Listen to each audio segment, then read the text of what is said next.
అనగా శనివారం ప్రతి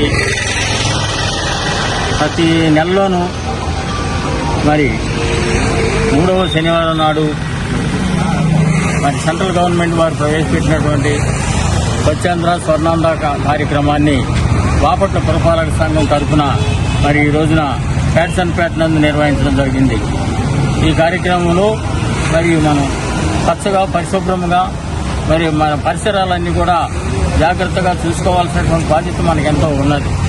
ఆ విధంగా నిర్వహించే కార్యక్రమంలో భాగంగా మరి ఈరోజు ర్యాలీ ఒకటి, మరి అలాగనే మన వాళ్ళు వీధులను శుభ్రం చేసే విధానాన్ని ఇప్పుడు మేము ఈ ర్యాలీ ద్వారా మేము నిర్వహిస్తున్నాము.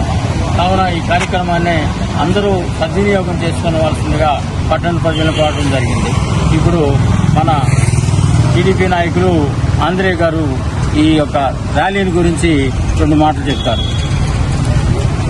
స్వచ్ఛాంధ్ర స్వర్ణాంధ్ర ఈరోజు మన రాష్ట్ర ముఖ్యమంత్రి వర్యులు శ్రీ నారా చంద్రబాబు నాయుడు గారు మరి ఈ యొక్క స్వచ్ఛాంధ్ర స్వర్ణాంధ్ర మీద మరి ఎంతో దానికి మరి బడ్జెట్ పెట్టి ఒక గ్రీన్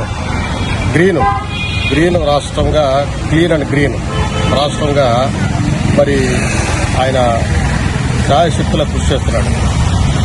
అందులో భాగంగా ఈరోజు బాపట్లలో మన శాసనసభ్యులు వేగేశ్వర నరేంద్ర వర్మ గారి ఆదేశానుసారం ఈరోజు స్వచ్ఛాంధ్రలో పాల్గొనడం జరిగింది.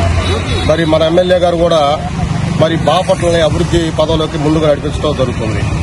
ఆయన కూడా ఎంతో ఈ క్లీన్గా ఉండాలి, మరి క్లీన్ అండ్ గ్రీన్, మరి పరిశుభ్రత ఉండాలి అని చెప్పేసి చాలా బడ్జెట్ని మరి ఇక్కడ బాపట్లలో కూడా తీసుకొచ్చి కొన్ని 100 కోట్లు ఈరోజు ఎమ్మెల్యే గారు బాపట్లని ఒక బ్యూటిఫుల్ బాపట్లగా అభివృద్ధి చేయడం జరుగుతుంది.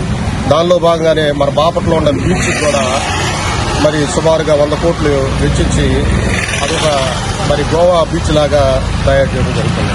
అంతేకాకుండా మరి మన శాసనసభ్యులు వేగేశ్వర నరేంద్రబాబు గారు ఒక డ్రైనేజీ అనే కానీ, మరి మొక్కలు కానీ, మరి పరిశుభ్రత, మరి అన్ని బాపట్లలో ముందుకు తీసుకెళ్లే విధంగా ఆయన మరి ప్రణాళికలు రచించడం, ముందుకు తీసుకెళ్లడం జరుగుతుంది.